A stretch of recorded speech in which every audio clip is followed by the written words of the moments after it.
ఇంటికి వచ్చి బాలు గురించి తప్పుగా మాట్లాడుతున్న చింతామణిని చంప పగలగొట్టిన మీనా, షాక్లో ప్రభావతి. అసలు ఇదంతా ఎలా జరగబోతుందనేది ఈ వీడియోలో తెలుసుకుందాం. ఇక బాలు అయితే ట్రిప్ నుంచి ఇంటికి వస్తాడు. మీనా ఏమో పూలు తేవడానికి బయటికైతే వెళ్తుంది. అలా బాలు ఇంటికి వచ్చి కూర్చున్న తరువాత ఒక అతనైతే వస్తాడు. వచ్చి మీనా ఉందా అని అడుగుతూ ఉంటాడు. మీనా పువ్వులు తేవడానికి తను షాపుకి వెళ్ళింది. ఏంటో చెప్పండి, నేను మీనా వాళ్ళ భర్తని అని అంటూ ఉంటే, నీ వల్ల కాదులేయ్యా, ఆవిడతోనే చెప్తాను అని అంటూ ఉంటాడు అతను. అప్పుడే ఇక బాలు అయితే ఆ మాటకి బాలుకి కోపం వస్తుంది. ప్రభావతి అయితే అలా చూస్తూ నవ్వుకుంటూ ఉంటుంది. మీనా వచ్చే వరకు కూర్చోండి, మీనా వచ్చాక మీనాతోనే చెప్దురు గాని అని బాలు అయితే అంటాడు. అవును, ఇంతకి నువ్వేం చేస్తున్నావయ్యా అని అడుగుతూ ఉంటాడు అతను. నేను కారు డ్రైవర్ని, నాకు 2 కార్లు ఉన్నాయి అని అంటూ ఉంటే, కార్లు నడిపితే ఏమొస్తుంది అంటే మీ భార్య నీకన్నా బాగా సంపాదిస్తుందన్నమాట అని అంటూ ఉంటాడు అతను. ఇక ఆ మాట విని బాలు అయితే ఇద్దరం సమానంగానే సంపాదిస్తాము అని బాలు చెప్తాడు. ఏం కాదయ్యా, తనే బాగా సంపాదిస్తుంది. ఇంట్లో భార్య అంతలా సంపాదిస్తుంటే నువ్వు డ్రైవర్గా చేస్తున్నావు. అయినా మీ భార్య మీద ఎలాగైనా నువ్వు తక్కువే అని చెప్తూ ఉంటాడు. అప్పుడే ఇక ప్రభావతి వింటూ, వీడికి ఎవరో కానీ సరిగ్గా తగిలారు, ఇప్పుడు మనం మధ్యలోకి వెళ్ళకూడదు అని అనుకుంటూ ఉంటుంది చూస్తూ. ఆ తర్వాత ఇంకా మీనా అయితే ఇంటికి వస్తుంది. మీనా వచ్చిన తర్వాత ఇక అంటూ ఉంటాడు అతను, నీ గురించే ఎదురు చూస్తున్నానమ్మా అని అంటూ ఉంటే, చెప్పండి ఏం కావాలి అని అడుగుతూ ఉంటుంది మీనా. ఏం లేదమ్మా, మా అమ్మాయికి సీమంతం చేయాలనుకుంటున్నాం, సీమంతం డెకరేషన్కి నీకే ఆర్డర్ ఇవ్వాలని వచ్చాము అని అనగానే అప్పుడు ఇంకా ఇక ఇదిగో తీసుకో అడ్వాన్సు అని అడ్వాన్స్ కూడా ఇస్తాడు. ఇక అడ్వాన్స్ ఇచ్చేటప్పుడు బాలుకి ఇవ్వమని చెప్తుంది. అతనికి ఎందుకమ్మా, నువ్వే తీసుకో, కష్టపడేది నువ్వు, సంపాదించేది నువ్వు, అతనికెందుకు అని మీనా చేతిలో అయితే పెడతాడు. మీనా చేతిలో పెట్టేసి అతను వెళ్ళిపోతాడు. అప్పుడే మీనా అయితే రోజు రోజుకి ఆర్డర్లు పెరిగిపోతున్నాయండి, మీకన్నా నేనే ఎక్కువ సంపాదించేలా ఉన్నాను, అప్పుడు నేను మీకన్నా ఎక్కువ సంపాదిస్తే నన్ను మీరు మీనా మేడం అని పిలవాలి, నాతో మర్యాదగా నడుచుకోవాలి అని అంటూ ఉంటుంది మీనా. ఇక ఆ మాటకి బాలుకి అయితే చాలా కోపం వస్తుంది. తరువాత ఇక మీనా వెళ్ళిపోయాక ప్రభావతి వచ్చి, విన్నావారా, నీ బ్రతుకు అసలు ఏమైపోయిందో, దాని కింద ఇప్పుడు చెప్పులాగా పనిచేస్తున్నావు నువ్వు, నీ కష్టాన్ని అది గుర్తించకపోయినా నీ బలహీనతని గుర్తిస్తుంది, నిన్ను ఎంత దిగజార్చిందో చూసావు కదా, నీకన్నా అదే ఎక్కువ సంపాదిస్తున్నానని ఎలా చెప్తుందో, అలాంటి దానికి స్వేచ్ఛనిచ్చావు, స్వేచ్ఛనిచ్చి ఊరి మీదకి వదిలేశావు, అందుకని అందరి ముందు నీ పరువు తీసింది, అందరి ముందు నిన్ను హేళన చేసింది అని అంటూ ఉంటుంది ప్రభావతి.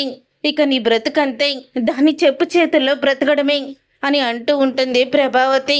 ఇక ప్రభావతి అలా అన్న తర్వాత బాలు అయితే ఆలోచనలో పడతాడు. ఇక బాలు అలా ఆలోచిస్తూ ఉండగా ఇంతలో ఇక మీనా వచ్చి, భోజనం పెట్టనా మీకు అని అడుగుతూ ఉంటుంది. ఏమీ అవసరం లేదు అని బాలు అయితే కోపంగా అంటాడు.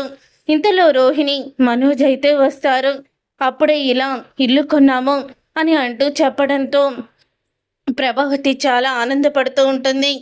చాలా సంతోషంగా ఉంది, ఇలా మగాడు పనిచేసి సంపాదిస్తేనే బాగుంటుంది తప్ప ఆడదాని మీద బ్రతికేవాడు అది కూడా ఒక బ్రతికేనా అని ప్రభావతి అంటూ ఉంటే, అప్పుడు ఇక రే, నీ గురించేరా మాట్లాడుతుంది, మీ అత్తగారి సొమ్ముతో నువ్వు ఫర్నిచర్ షాప్ పెట్టి సంపాదిస్తున్నావు కదా, అది మీ ఆవిడ డబ్బే కదా, అందుకని అమ్మ నిన్ను ఇలా దెప్పి పొడుస్తుంది అని అంటూ ఉంటాడు బాలు. ఇక ప్రభావతి షాక్ అయిపోతూ ఉంటుంది. రే, నేనెవరి గురించి మాట్లాడుతున్నారా అని అనగాల్ని, లేకపోతే ఇప్పటి వరకు ఇంటిని ఏమైనా పోషించాడా, ఇప్పటి వరకు ఉద్యోగంతో సంపాదించి నీకు ఎప్పుడైనా ఒక 10 ఏళ్ళన్నా తీసుకొచ్చాడా, అత్తగారి సొమ్ముతో ఫర్నిచర్ షాప్ పెట్టి ఇప్పుడు ఇల్లు కొంటున్నాడు, అంతే తప్ప దీంట్లో ఆడు కష్టమేముంది, ఆ పెట్టుబడి లేకపోతే పాపం రోహిణి వాళ్ళ మా నాన్న ఇవ్వకపోతే ఇదంతా ఉండేది కాదు కదా, మరి నువ్వు ఇలా ఆలోచించడం లేదేంటి అని అంటూ ఉంటాడు బాలు. నా భార్యకి నాకు మధ్యలో ఏవేవో మాటలు చెప్పేసి గొడవలు పెట్టాలని నువ్వు అనుకుంటున్నావు. మీనా నన్ను ఎంత గౌరవిస్తుందో నాకు తెలుసు. నేను ఎంత గౌరవిస్తానో మీనాకి తెలుసు. ఒకరినొకరు అర్థం చేసుకుంటాము. ఒకళ్ళ బాధని ఒకళ్ళు పంచుకుంటాము.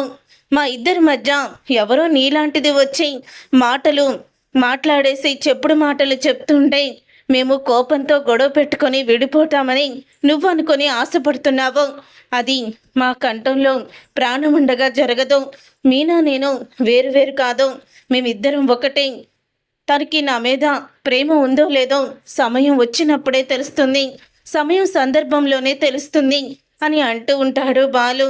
ఇంతలో ఇక చింతామణి అయితే ప్రభావతి ఇంటికి మీనాని వెతుక్కుంటూ వస్తుంది. ఇక్కడ మీనా ఎవరు అని అడుగుతూ ఉంటే అప్పుడే ఇక చింతామణిని చూసి ఇంతకి మీరెవరు అని అడుగుతూ ఉంటాడు బాలు. నా పేరు చింతామణి. ఫంక్షన్లకి వాటికి నేను ఇలాగా డిజైన్ చేస్తూ ఉంటాను. మొత్తం కూడా అన్నీ నేనే చూసుకుంటాను. ఇక్కడ చుట్టుపక్కల ఎక్కడైనా ఫంక్షన్ జరిగినా సరే అక్కడ డెకరేషన్ మొత్తం నాకు ఇవ్వాల్సింది అని అంటూ ఉంటుంది చింతామణి. ఇప్పుడు మీ ఆవిడేదో వచ్చి తక్కువ రేటుకి చేస్తుందంట కదా, తనని నా ఫీల్డ్లోకి రావద్దని చెప్పు. తన పనిని తను చేసుకోమను. ఈ చింతామణి గురించి ఇంకా పూర్తిగా తెలియదు కదా మీకు, అందుకని వచ్చి దూరారు. అందుకే వార్నింగ్ ఇచ్చేద్దామని వచ్చాను అని అంటూ ఉంటే అప్పుడే ఇక బాలు అయితే ఏంటి, నా భార్య మీ రూట్కి అడ్డం రాకుండా తప్పుకోవాలా? ఎవరి టాలెంట్ వాళ్ళది, ఎవరి పని వాళ్ళది. నా భార్య డెకరేషన్స్ చేస్తుంది, ఆర్డర్లు తీసుకుంటుంది. ఏం చేస్తావో చేసుకో అని అంటూ ఉంటాడు బాలు. ఆఫ్టర్ ఆల్ డ్రైవర్ గాడివి, పెళ్ళం తీసుకొస్తుంటే పెళ్ళం డబ్బుల మీద బ్రతికేవాడివి, నీకు ఎంత పొగర్రా అని బాలుని కొట్టబోతుంది చింతామణి. అప్పుడు ఇక బాలుని కొట్టబోతున్న చింతామణి చెయ్యి పట్టుకొని అంటూ ఉంటుంది మీనా అయితే, నా భర్త మీదే చెయ్యి వేస్తావా? అసలు నా భర్త అంటే ఎవరనుకున్నావో? నా భర్తే నాకు కొండంత అండ. ఆయన లేకపోతే ఈ మీనా లేదు. అలాంటి నా భర్తని అవమానించి కొడతావా అని చంప పగలగొడుతుంది చింతామణిది. దాంతో ఒక్కసారి అందరూ కూడా షాక్ అయిపోతూ ఉంటారు. అప్పుడే ఇక నీ మెడలో తాళి ఉంది, నుదుటిన బొట్టు ఉంది, నీకు భర్త ఉన్నాడు కదా, నీ భర్త నీ కొంగు చాటు నుండి నీ సంపాదన మీద బ్రతుకుతున్నాడా? నీ మోకాలు చేయి నీళ్లు తాగి తను జీవిస్తున్నాడా? వెళ్ళి నీ భర్తకి చెప్పుక ఇలాంటి నీతులు. నీలాంటి ఆడదాన్ని ఇలా ఊరి మీదకి ఇళ్ళ మీదకి వదిలేసి వాడు ఇంట్లో కూర్చొని వంట చేస్తున్నాడా అని అంటూ ఉంటుంది మీనా. నువ్వు చాలా ఎక్కువగా మాట్లాడుతున్నావు అని అంటూ ఉంటే ఎక్కువగా కాదు, తక్కువగా మాట్లాడుతున్నాను. మీనా గురించి నీకు పూర్తిగా తెలీదు. నా భర్త గురించి ఎవరైనా తక్కువ చేసి మాట్లాడారంటే చంపేస్తాను అని అంటూ ఉంటుంది మీనా. అప్పుడే ఇక ఆ మాట విని ప్రభావతి షాక్ అయిపోతూ ఉంటుంది. నా భర్త దగ్గరికి వచ్చి నేను ఎక్కువ సంపాదిస్తున్నాను, నువ్వు తక్కువ సంపాదిస్తున్నావు, నీ భార్యకి నువ్వు లోకు అయిపోతావు, ఇలాంటి మాటలు మాట్లాడవంటే నాలుక చీరేస్తాను. నేను ఆయన వేరు వేరు కాదు, ఇద్దరు సమానమే. నేను సంపాదించిన ఆయన సంపాదించిన అది మేమిద్దరం కూడా కలిసి సంపాదించినట్టే లెక్క అవుతుంది. మాలోనే హెచ్చు తగ్గులేదు. నువ్వేంటే అంటే డైరెక్ట్గా నన్ను ఢీ కొట్టే ఇది లేక ధైర్యం లేక ఇలా రాయబారానికి వచ్చావా? చాటుగా వార్నింగ్ ఇవ్వడానికి వచ్చావా? నీకు ధైర్యం ఉంటే నువ్వు టాలెంట్ పర్సన్వి అయితే అసలు ఆ ఆర్డర్లు నీకు కాకుండా నాకెందుకు ఇస్తారు? ఎక్కువగా ఖర్చు చూపించి తక్కువగా నువ్వేమో డెకరేషన్ చేసి డబ్బులు ఎక్కువ తీసుకొని మధ్యతరగతి వాళ్ళు కూడా బాధపడేటట్టు చేస్తున్నావు. మేము అలా కాదు, అందరినీ దృష్టిలో పెట్టుకొని చేస్తాము. ముందు బిజినెస్ ఎలా చేయాలో చూసుకో, అంతే తప్ప బెదిరించో భయపెట్టో బిజినెస్ని పైకి తెచ్చుకోకూడదు.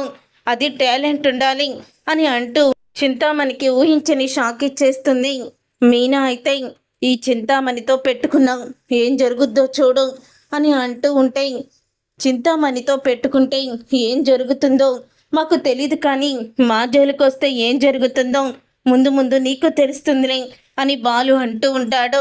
నా బిజినెస్ నాది, నా భార్య బిజినెస్ నా భార్యది. తను ఈ బిజినెస్లో నుంచి తప్పుకోవడం కాదు కాదు కాదా.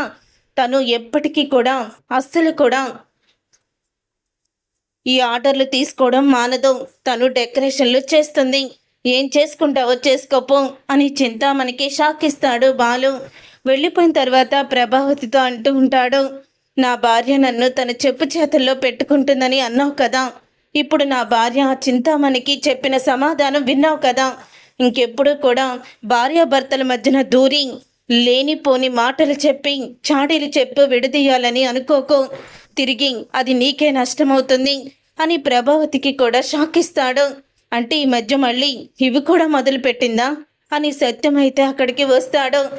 అసలు వాడదానివేనా? కొడుకు కోడల మధ్య గొడవలు పెడుతున్నావా? నీకు అసలు మనస్సాక్షి అనేది ఉందా అని అడుగుతూ ఉంటాడు. ఒక్కరోజు నీతో మాట్లాడకపోతేనే లబోదిబోమని ఏడుస్తావు.